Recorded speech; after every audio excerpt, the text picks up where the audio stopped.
اعوذ باللہ من الشیطان الرجیم بسم اللہ الرحمن الرحیم الف لام را تلک آیات الکتاب المبین انا انزلناه قرآنا عربيا لعلكم تعقلون نحن نقص عليك أحسن القصص بما أوحينا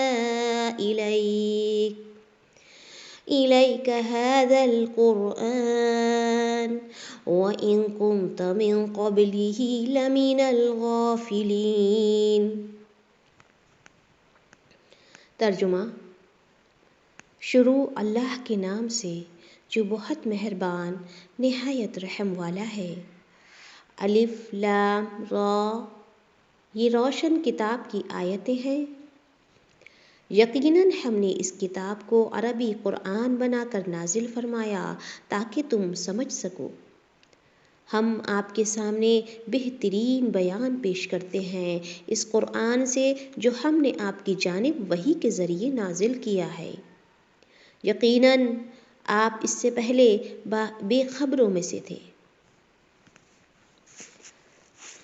دیکھیے، الف لام را حروف مقطعات ہیں، اس کے بارے میں پہلے وضاحت گزر چکی ہے۔ پھر اللہ تعالیٰ نے یہاں کیا فرمایا کہ یہ ہیں روشن کتاب کی آیتیں، کتاب مبین، کھلی ہوئی کتاب کی آیات۔ پھر اللہ تعالیٰ فرماتے ہیں کہ اس کتاب کو عربی قرآن بنا کر نازل کیا ہے۔ کیوں؟ اس کا مقصد کیا ہے؟ ذرا سمجھ لیں۔ لعلکم تعقلون، تاکہ تم عقل سے کام لو، تم غور کرو، تم سمجھو۔ یہ مقصد اسی وقت جو آسمانی کتابوں کے نازل ہونے کا ہے اسی وقت حاصل ہو سکتا ہے جب کہ لوگ اس کو سمجھیں۔ قرآن مجید کے مخاطب کیونکہ سب سے پہلے عرب لوگ تھے، اسی لیے قرآن بھی عربی زبان میں نازل ہوا۔ علاوہ ازیں عربی زبان اپنی فصاحت و بلاغت اور اعجاز و ادائی معانی کے لحاظ سے دنیا کی سب سے بہترین زبان ہے۔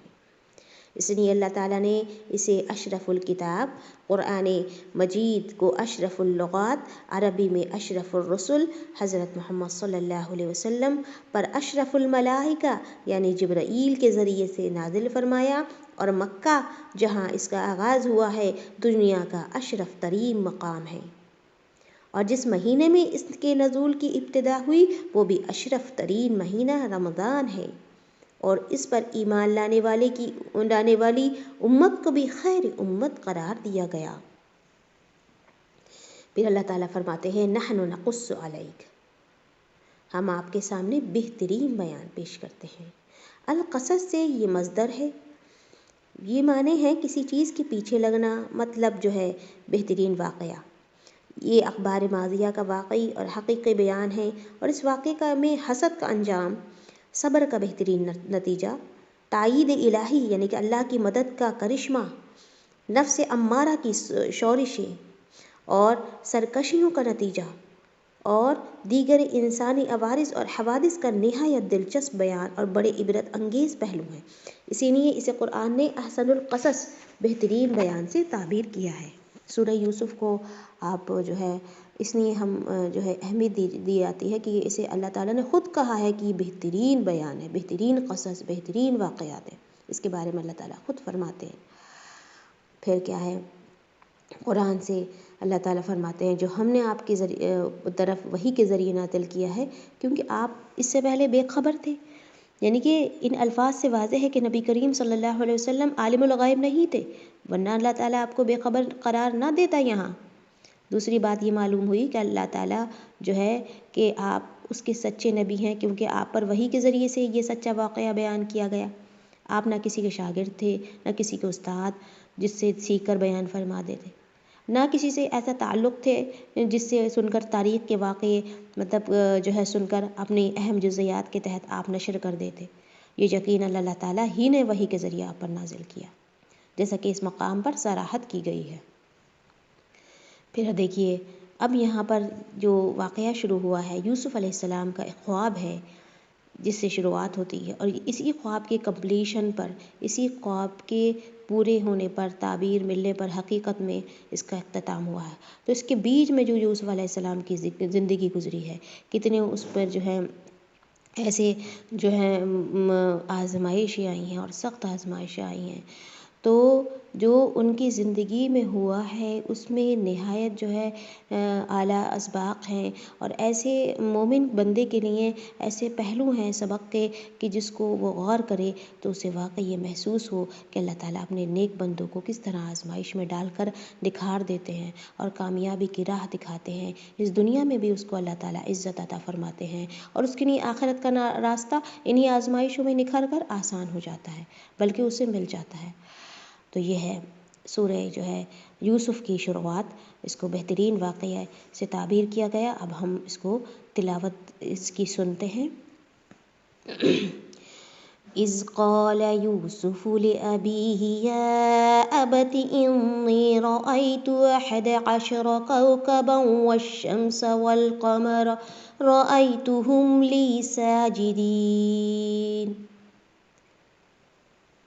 قال يا بني لا تقصص رؤياك على إخوتك فيكيدوا لك كيدا إن الشيطان للإنسان عدو مبين۔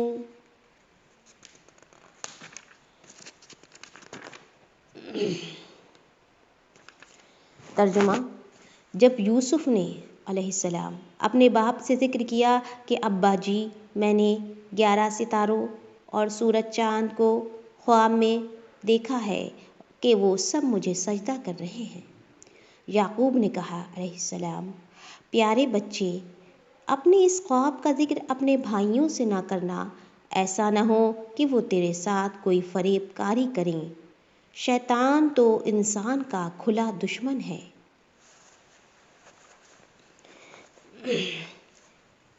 دیکھیے اللہ تعالیٰ فرماتی اذ قال یوسف، جب کہا یوسف علیہ السلام نے، یعنی کہ اللہ کے رسول حضرت محمد صلی اللہ علیہ وسلم سے کیا کہا جا رہا ہے کہ اے محمد صلی اللہ علیہ وسلم، اپنے قوم کے سامنے یوسف علیہ السلام کا قصہ بیان کرو، جبکہ اس نے اپنے باپ کو کہا کہ باپ یعقوب علیہ السلام تھے، کہ جیسے دوسرے مقام پر صراحت ہے اور حدیث میں بھی یہ نسب بیان کیا گیا ہے، الکریم ابن الکریم ابن الکریم ابن الکریم یوسف بن یعقوب بن اسحاق بن ابراہیم، مسند احمد 96 نمبر کی حدیث ہے۔ کیا کہا کہ میں نے دیکھا ہے 11 ستارے اور سورج اور چاند کو کہ وہ مجھے سجدہ کر رہے ہیں۔ تو بعض مفسرین نے کہا ہے کہ یہ 11 ستارے سے مراد حضرت یوسف علیہ السلام کی 11 بھائی ہیں، اور چاند سے مراد ماں اور باپ ہیں۔ چاند سورج جو ہیں، خواب کی تعبیر 40 یا اسی سال کے بعد اس وقت سامنے آئی جب یہ سارے بھائی اپنے والدین سمیت مصر گئے اور وہاں یوسف علیہ السلام کے سامنے سجدہ ریز ہو گئے، جیسے کہ یہ تفصیل سورت کے آخر میں آئے گی۔ پھر اللہ تعالیٰ نے کیا فرمایا کہ یعقوب علیہ السلام نے کہا کہ اپنے اس خواب کا ذکر نہ کرنا، یعنی کہ خواب سے یعقوب علیہ السلام نے خوب اندازہ لگا لیا کہ ان کا یہ بیٹا عظمت شان کا حامل ہوگا، اسی لیے انہیں اندیشہ ہوا کہ یہ خواب سن کر اس کے دوسرے بھائی تو کیا کریں گے، اس کی عظمت کا اندازہ کر کے اس کو نقصان پہنچا سکتے ہیں، کیونکہ وہ اپنے بیٹوں کو جانتے تھے۔ بنا بری انہوں نے یہ خواب بیان کرنے سے انہیں منع کر دیا۔ پھر کیا کہا کہ شیطان تو انسان کا کھلا دشمن ہے۔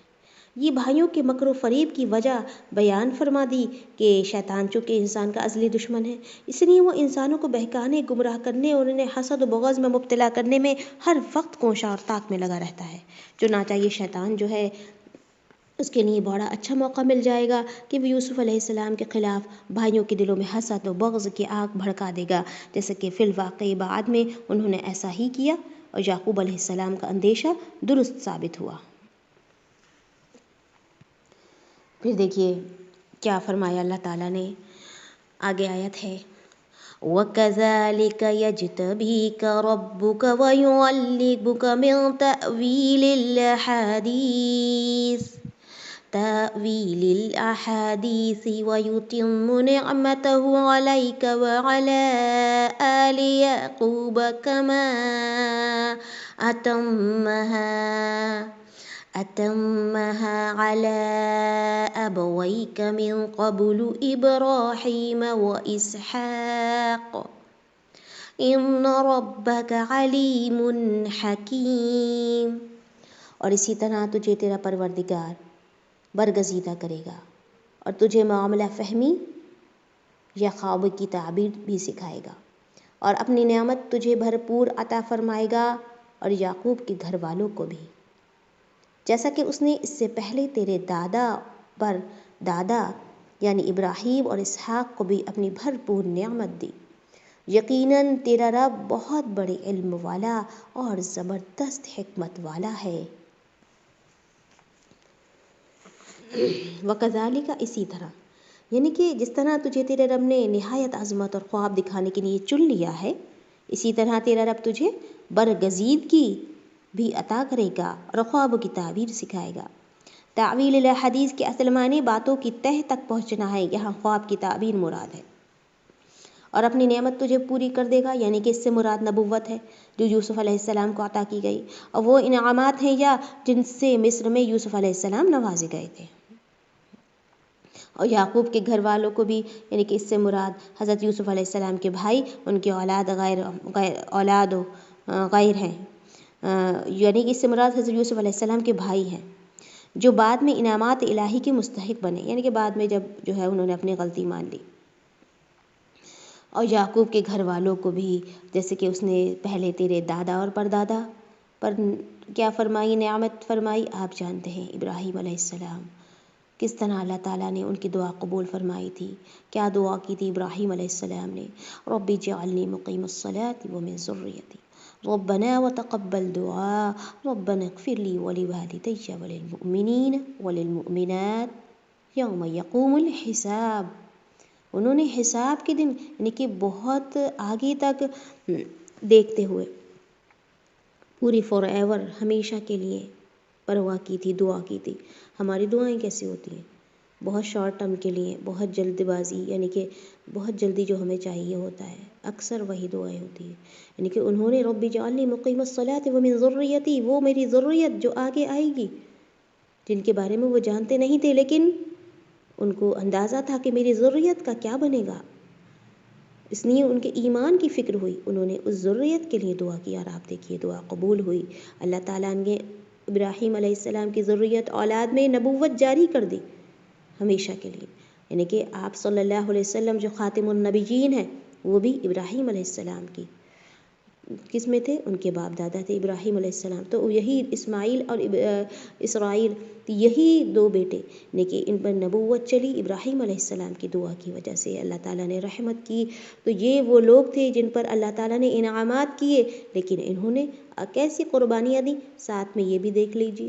ابراہیم علیہ السلام کی قربانیاں پہ اگر ہم غور کریں تو واقعی ہمیں ایسے ایسے واقعات ملتے ہیں کہ جس پر ہمیں یہ جو ہے سبق ملتا ہے کہ واقعی یہ اللہ تعالیٰ کے برگزیدہ بندے تھے. اور کیوں برگزیدگی عطا ہوئی؟ کیونکہ انہوں نے اپنی جان اور مال کی کوئی پرواہ نہ کرتے ہوئے سب کچھ پیش کر دیا. تو اللہ تعالیٰ سے دعا ہے کہ اس قصے کو جو یوسف علیہ السلام کا ہے، بہترین قصہ ہے، یعنی کہ یہ سننے کے اعتبار سے بھی بہت اچھا ہے. اگر کسی کو یہ آپ بتائیں، صرف چاہے اس میں کوئی ایمان بھی نہ ہو لیکن اس میں احسن ہے، احسن القصص ہے، یہ بہت بہترین ہے، تو کوئی بھی بندہ اس کی تعریف کیے بغیر نہیں رہے گا. لیکن اللہ تعالیٰ سے دعا ہے کہ اس میں سے ہمیں جو نشانیاں اللہ تعالیٰ نے نازل کی ہیں، جو اللہ تعالیٰ نے ہدایت وعظ و نصیحت نازل کی ہیں، اللہ تعالیٰ وہ ہمارے لیے کھول دے اور اس پر ہمیں عمل پیرا کر دے اور اس کو ہمارے دل میں جذب کر دے، ہمارے دلوں میں اتار دے، ہمیشہ کے لیے ہمارے لیے ہدایت کا ذریعہ بنا دے. آمین یا رب العالمین. تو یہ تھا آیت نمبر 6 تک کی تفسیر.